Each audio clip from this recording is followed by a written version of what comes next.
Okay. Joined today on a Approaching Whiteboard by, and my Irish mother will kill me if I get this wrong, Gráinne, Hallahan, and we're going to be talking about a problem in particular with creative writing and a solution that she's found. You know, if you haven't come across her on Twitter, I don't know where you've been. If you're an English teacher, you've probably already taught one of her lessons. It's a real privilege to have you on, because I know that, you know, resources you share and stuff you share is always of the top quality. So thank you very much for helping us out. Okay, thank you very much. What a lovely thing to say. So you had an issue with creative writing, and it felt like a bit of a planning issue, and you kind of, could you talk to us a little bit about the strategy and what the problem was that you encountered?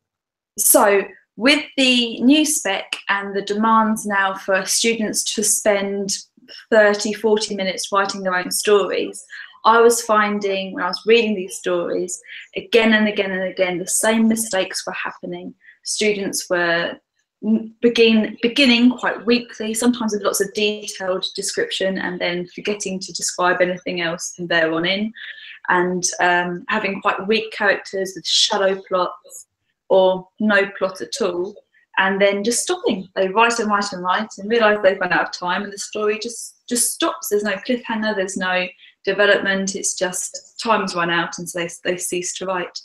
And I feel like this has come about because the last year's cohort was expected to write a story, and all through their Key Stage 3, their curriculum was designed to not aim towards writing a story at the end of their GCSE exams. And the art of writing a story is honed so well in primary. I think this is something that we need to look at what primary schools are doing to try and emulate that now in secondary and Key Stage 3, because they can write great stories when they're in year 6, and yet in year 7, 8 and 9 they say that I don't know what to write, I've got no ideas, I don't know how to write a story, I can't write stories, and how are we going to address it?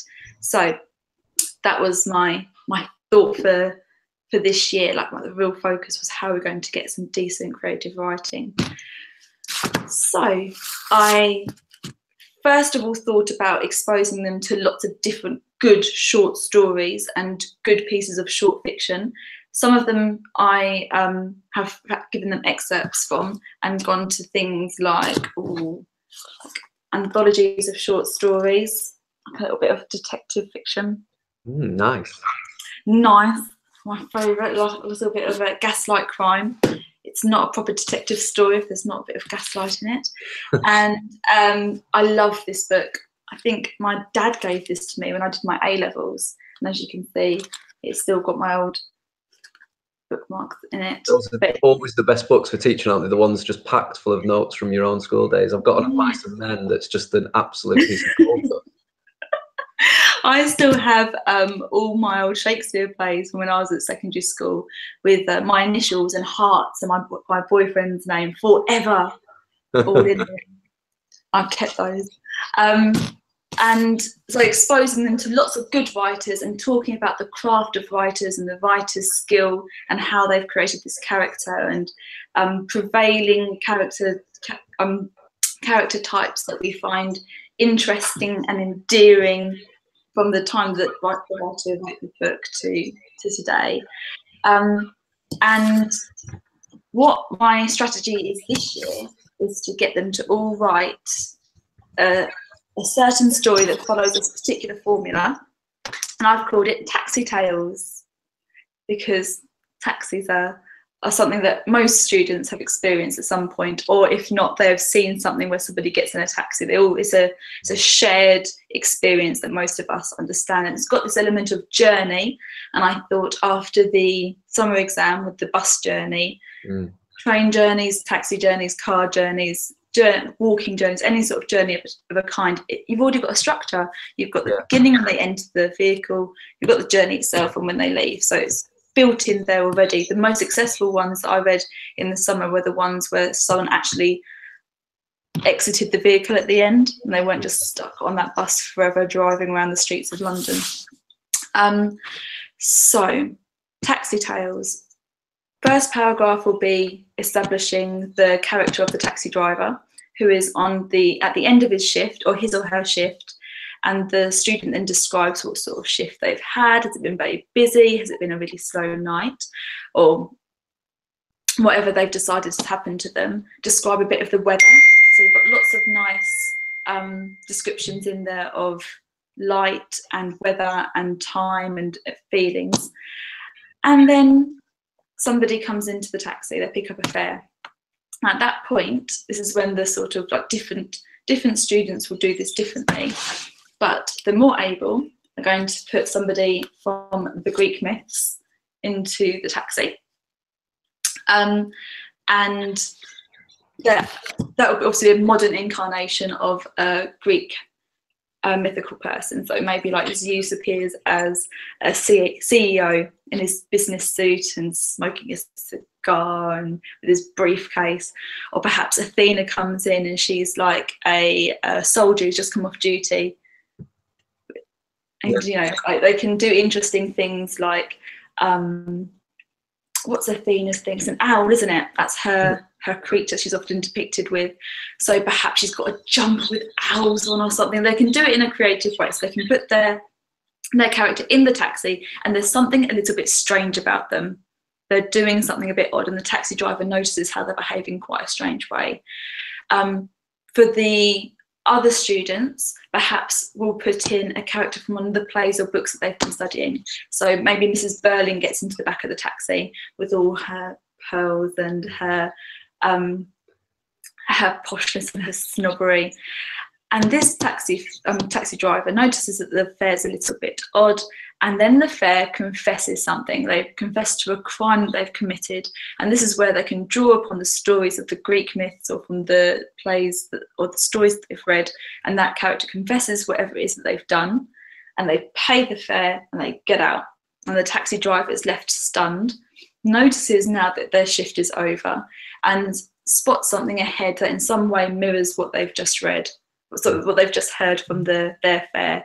Yeah. So I don't know if it's about something being stolen or someone being attacked. They can see like two cats having a cat fight in the alley up ahead, and then just end on that image. So it's kind of like a mirroring device as you're closing, so that you've got something really to close with, really echoing what's just happened, and somehow giving us a bit of an insight into the taxi driver's thoughts on this event. Is that kind of feel? Yes, and in my experiments of doing this so far, my less able have sort of done it in a kind of clumsy way, and sometimes we've said, let's just get rid of that, that doesn't work, we'll cut that out. But my more able students have really taken this and done something quite special and quite clever with it.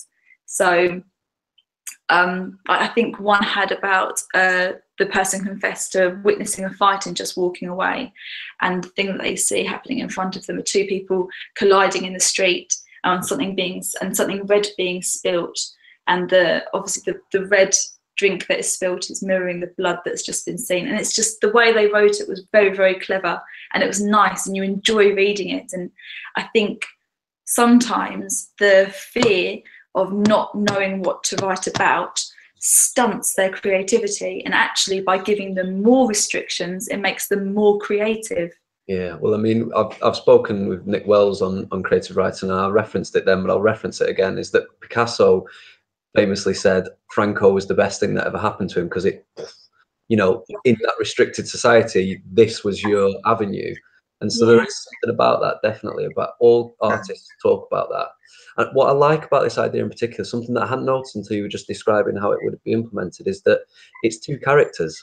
One of the problems I've noticed is too many characters, not enough events, not enough description, too much description. This is really neat.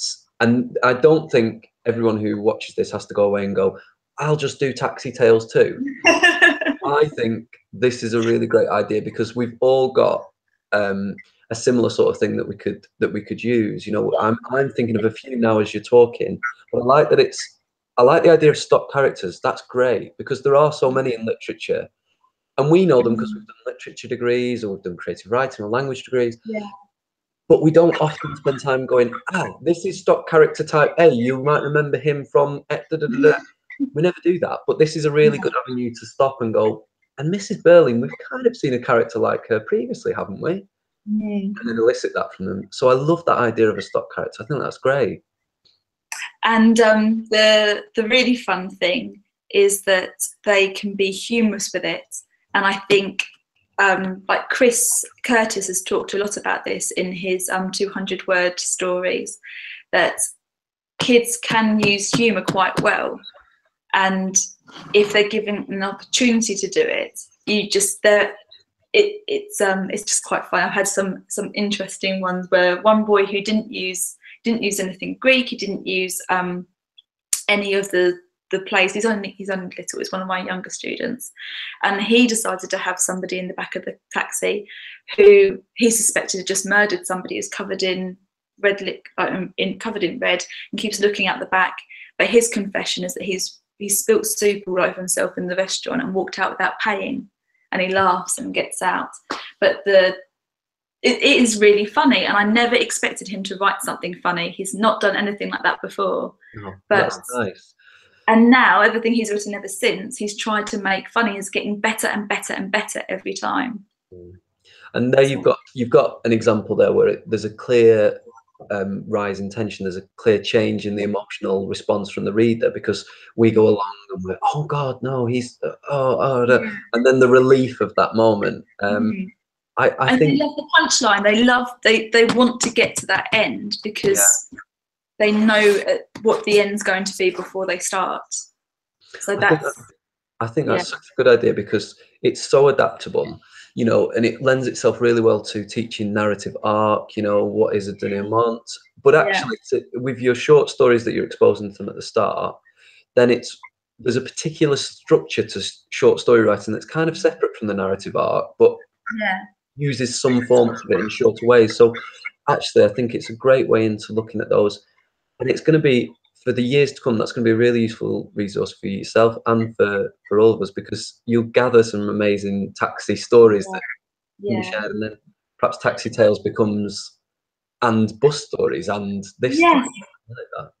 And there's some brilliant photography of when I was sort of preparing to do this, I found lots of photographers who are taxi drivers and photograph their fares. And so I have lots of lovely stimuli of the different photographs, really artistic, really nice ones of various different passengers in the back of the taxi. And it's a really good starting point to show them the photographs and to think, you know, anyone can get into the back of the taxi. You can pick up anybody. And, and I think that's with your Mrs. Burling example. As soon as you've said that, Mrs. Burling in a taxi, there's a story there, isn't there? And that's often the thing that I find students struggle with. Is we did picture stimulus the other day, and straight away they went, oh, I put one with a person on. They all gravitated towards it, and I said, why is this? Why have you all gravitated to it? And I went, well, because when you see someone, you know their story. And I went, oh yeah, why have I never noticed? Why have I never thought about that? But there's something about that, isn't there? That character in that situation, or what type of person is this? What's their story? So I really like that. My English teacher, when I was at school, used to encourage us to do character studies when we were out, to write descriptions of people that we saw. And if we were ever on a train or ever on a bus, to get into the habit of writing down descriptions of people who were on the bus with us, in a creative way, not a creepy kind of way. But it's a really good practice. It's the equivalent of an artist doing sketches, isn't it? Like quick character sketches of people that you see and trying to imagine what their stories are. And the more you can get students to do that, the more confident they feel on drawing on their own stock characters, their own characters that they've come up with and they can put into their stories, because they feel like they're theirs.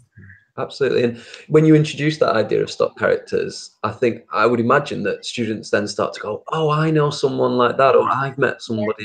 And that comes with what you've just said then about, you know, pay attention to people around you. What's their story? What are they like? I mean, I remember my university lecturer, I'm going to try and get on here at some point, saying good writers are nosy. And she couldn't, honestly, that's the best piece of writing advice anyone's ever given me. She said, if someone opens their bag on a bus, I look. And I went, oh, yeah, I'm going to start doing that. And it's totally transformed my writing. I did think I did an elective of creative writing. That's what ended up coming across her. But that's something that I always say to the kids now. I always say to them, look at people's bags. Don't get yourself in trouble, but be nosy. So Yeah.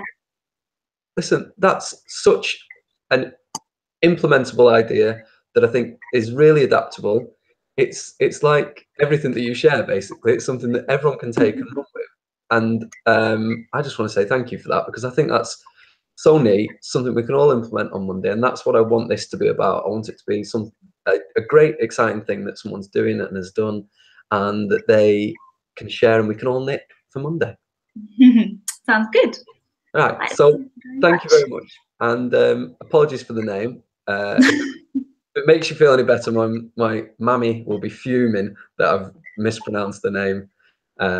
So I'll be in trouble at another end. Well, thank you very much. Gráinne, thank you, and cheers for doing this. I'll speak to you soon. Take care. Speak to you soon. Bye.